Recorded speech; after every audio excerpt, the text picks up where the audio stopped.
अब तक की 5 अहम खबरें। जिस दिन भारत में मस्जिदें और मदरसे बंद हो जाएंगे, उस दिन भारत में तो क्या पूरी दुनिया में शांति आ जाएगी। साध्वी प्राची का एक और विवादित बयान। विश्व हिंदू परिषद की नेता साध्वी प्राची, जो कि पहले भी मुस्लिम समुदाय को लेकर दिए गए अपने विवादित बयानों की वजह से चर्चा में रही हैं, उन्होंने एक बार फिर मदरसों और मस्जिदों को लेकर नया विवादित बयान दे दिया है। इस बार साध्वी प्राची ने लव जिहाद को मस्जिदों और मदरसों के साथ जोड़ दिया है। साध्वी प्राची ने कहा कि हिंदू समुदाय के लोग सिर्फ पैसा कमाने पर ध्यान दे रहे हैं, लेकिन मुस्लिम समुदाय के लोग शासन करने पर ध्यान दे रहे हैं। उनका एजेंडा है हजारों साल का कि उन्होंने शासन करना है। साध्वी प्राची ने आगे कहा कि हमने इससे पहले भी बड़ी बार ये बात खुले मंचों पर कही है कि ये जो लव जिहाद है ये मस्जिदों से शुरू होता है।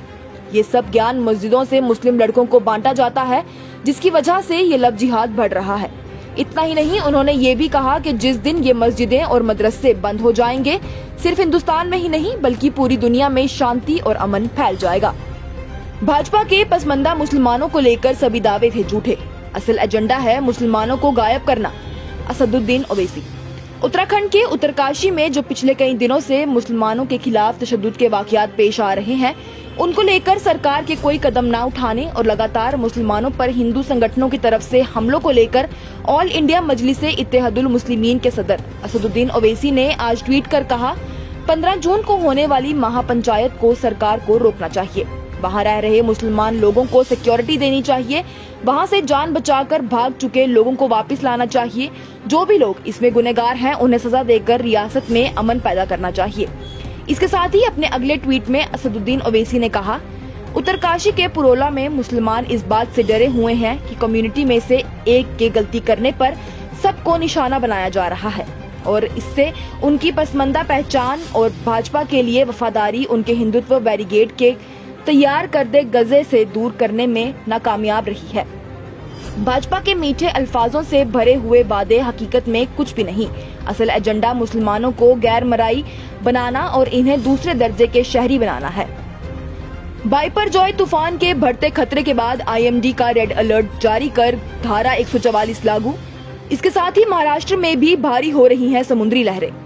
बाइपरजॉय साइक्लोन यानी तूफान ने अपना रास्ता बदल लिया है। अरब सागर से उठने वाला ये दूसरा सबसे ताकतवर तूफान है और इस तूफान को पहले से ही ज्यादा बड़ा साइक्लोन कहा जा रहा है। जहां पहले ये तूफान पाकिस्तान की तरफ जाने वाला था, वहीं अब ये तूफान ईस्ट यानी के मशरिक की तरफ मुड़ गया है और अब ये गुजरात और पाकिस्तान के बीच टकराएगा, जिसके बाद इसके नॉर्थ यानी के भारत के शुमाली हिस्सों में आने के इम्कानात हैं। इस तूफान के चलते महाराष्ट्र की समुद्री लहरें भी भारी होना शुरू हो गई हैं। वहीं इसी को लेकर फिक्र का इजहार करते हुए इंडियन मेट्रोलॉजिकल डिपार्टमेंट ने गुजरात में अलर्ट जारी कर दिया है, क्योंकि इस तूफान के ज्यादा टकराने के इम्कान गुजरात में ही है। IMD director general Mrityunjay Mohapatra का इस साइक्लोन को लेकर कहना है, हमने सभी जिलों में 14 जून के लिए ऑरेंज और 15 जून के लिए रेड अलर्ट जारी कर दिया है। 15 जून से हम इसमें लैंडफॉल देखेंगे और साथ ही इस तूफान को शुमाल की तरफ भी बढ़ता देखेंगे।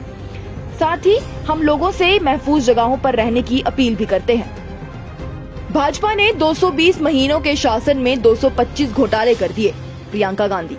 कर्नाटक में चुनाव होने के बाद अब मध्य प्रदेश में चुनाव आने वाले हैं। वहीं सभी पार्टियां मध्य प्रदेश में भी चुनाव प्रचार में लगी हुई हैं।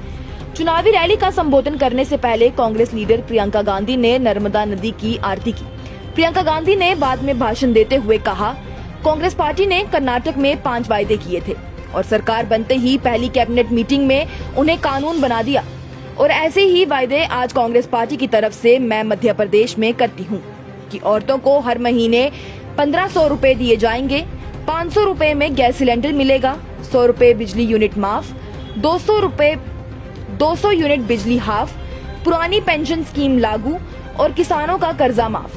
हालांकि कांग्रेस के 500 रुपए में गैस सिलेंडर को लेकर उन पर भाजपा के कार्यकर्ता रामेश्वर तेली ने पलटवार करते हुए कहा था कि 500 रुपए में आजकल कागज का गैस सिलेंडर भी नहीं आता। इसके साथ ही प्रियंका गांधी ने भाजपा सरकार पर तनकीद करते हुए कहा, बीजेपी ने 220 महीनों के शासन में 225 घोटाले किए हैं।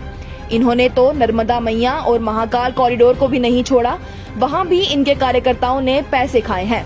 कुछ लोग अपने सियासी फायदों के लिए पहलवानों के मुद्दे को उठा रहे हैं बार बार। हरियाणा के मुख्यमंत्री मनोहर लाल खट्टर का विपक्ष पर पलटवार। भाजपा के कार्यकर्ता और रेसलिंग फेडरेशन ऑफ इंडिया के अध्यक्ष बृजभूषण शरण सिंह के खिलाफ महिला पहलवानों ने जिनसी हरासा के इल्जाम लगाए थे और ये भी कहा था कि बृजभूषण शरण सिंह टूर्नामेंट के बहाने उनके साथ ये गलत काम किया करते थे। वहीं पहलवानों के जंतर मंतर पर लगातार प्रदर्शन करने को लेकर विपक्षी दल उनके समर्थन में आए और उन्होंने सरकार से बृजभूषण की गिरफ्तारी की भी मांग की। पहलवानों का जमकर समर्थन कांग्रेस और आम आदमी पार्टी की तरफ से किया गया था। वहीं आज जब हरियाणा के मुख्यमंत्री मनोहर लाल खट्टर से पहलवानों के मुद्दे को लेकर पूछा गया तो उनका कहना है कि कुछ लोग अपने राजनीतिक फायदों के लिए बार बार इस मुद्दे को उठाते रहते हैं और इस मामले को लेकर केंद्र सरकार लगातार हल निकालने में लगी हुई है। हालांकि मनोहर लाल खट्टर ने किसी पार्टी का नाम तो नहीं लिया, लेकिन उनकी बातों से साफ निशाना विपक्षी दलों पर ही था। ये थी अब तक की 5 अहम खबरें। लेटेस्ट अपडेट्स के लिए देखते रहिए न्यूज इनसाइडर 24/7।